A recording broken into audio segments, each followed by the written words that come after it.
She bought me a birthday card, beautifully writ, telling me she rides horses, studied English lit.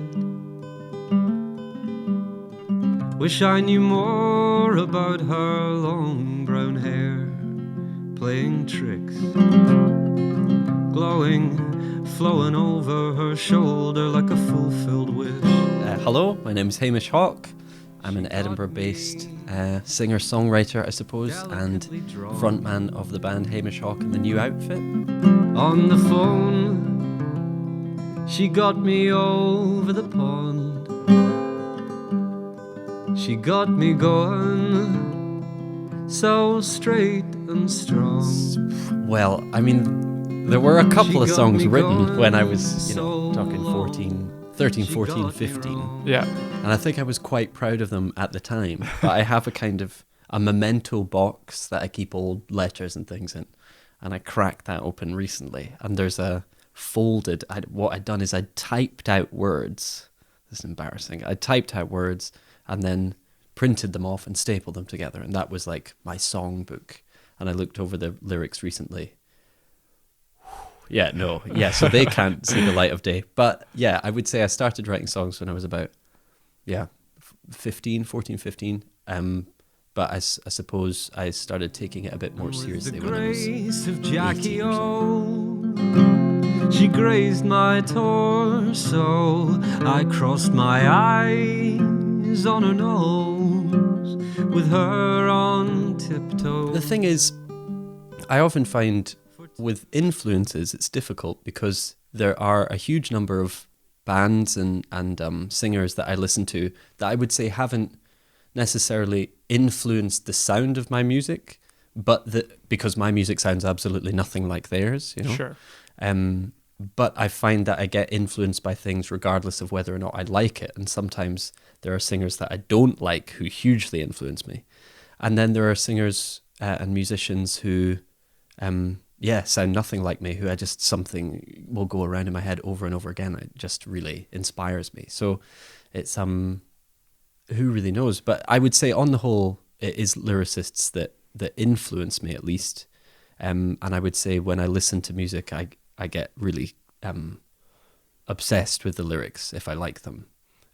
But that said, I listen to a lot of music that I would say isn't so lyrically focused, and I absolutely love that. So it just I take little bits of inspiration from a lot of places, I would say. Sure, yeah. But in terms of the big, if you were to ask me like my favorite musicians or favorite songwriters, they tend to be the people who really study their words and craft their lyrics. So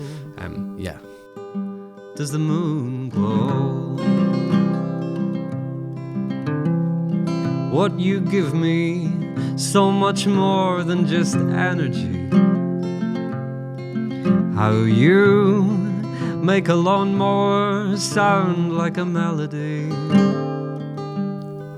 How you taught me.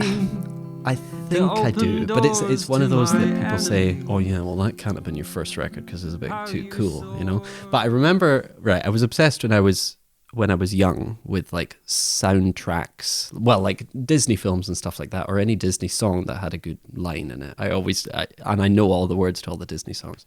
But then if I actually think of an album, it's Elephant by the White Stripes. Okay. But I think my brother bought me that. So I didn't go out into the shops and buy it. But I'd had all these CDs from my parents, like Bob Dylan and James Taylor and Cat Stevens and the Rolling Stones and all these people that my parents listened to. And my dad was making me mixtapes from the time that I was really, really tiny. So I had that as my music taste for years. But when it came to, I'm going to go out and I'm going to buy a CD and it's going to be my CD and I'm going to go into the shop and give them the money and it's my choice. I remember going down to Winchester with my family once, and I went into HMV and I bought The Libertines, Up the Bracket, Franz Ferdinand, Nice. and Kings of Leon, Aha, Shake Heartbreak. So that's quite late. You see, that's like 2003. So I was 12. so it's quite late. But I already had, as I say, like all the staples.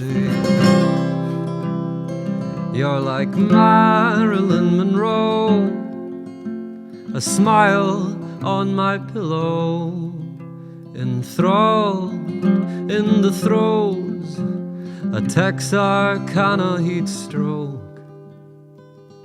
Oh, that was something else. I mean, I got to know King Creosote, I got to know Kenny Anderson when I was at uni, and we were putting on a lot of gigs, sort of, DIY style gigs, in St Andrews, where I went to uni, and he lives just down the road from St Andrews in Anstruther and in Crail.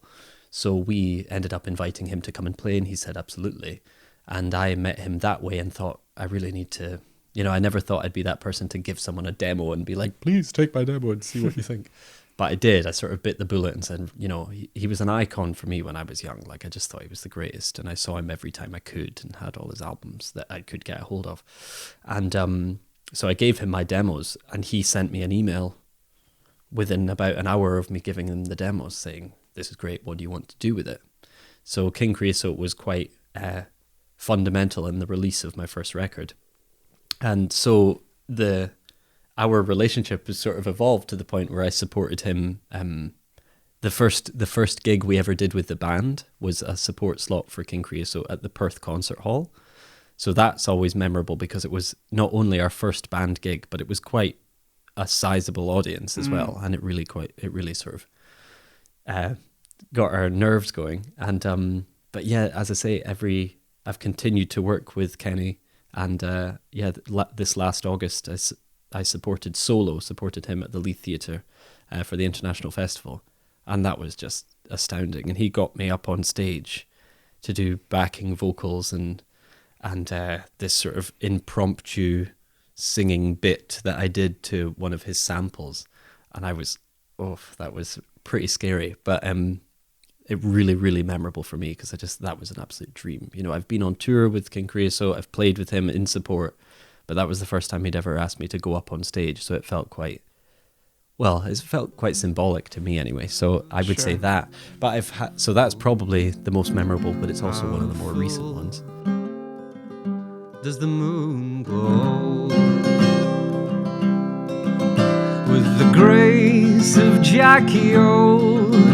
You grazed my torso, crossed my eyes on her nose, with her on tiptoes. For two fools have fooled. Does the moon glow?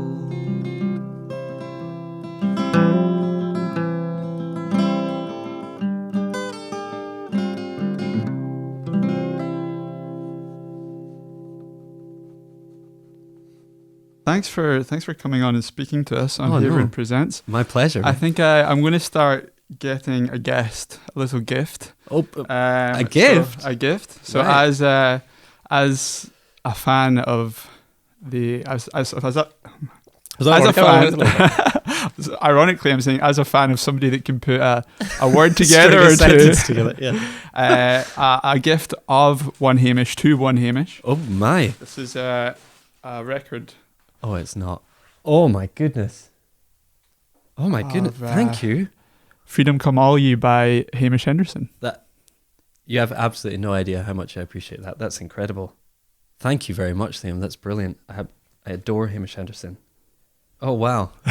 wow, you've caught me off guard. That's amazing. No worries, man. Thank you so much. Cheers. Thank you. Thanks for coming on.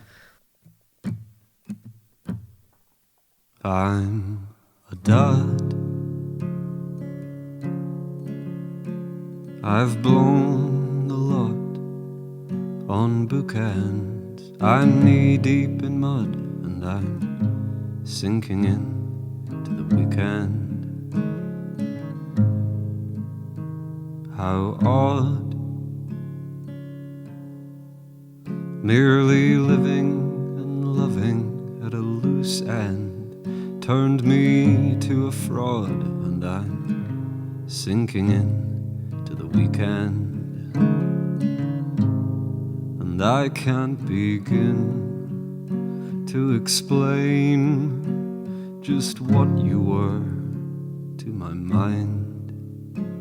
I'm staring into a frame, a factory made painting of a wave, crash on my bed.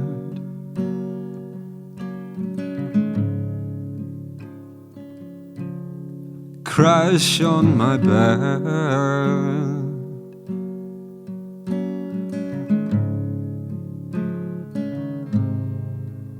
I'm a dog,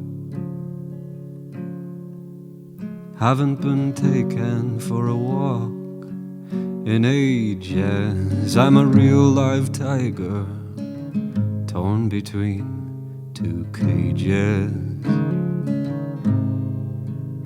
My God, don't let me go on and on for pages. I know where I'm flawed, high and dry, behind the hydrangea, and I can't begin to explain how you laid waste to my mind. I'm staring into a frame, a gift from my kin, something Hungarian, goulash and bread. There's no need to go home yet. Crash on my bed.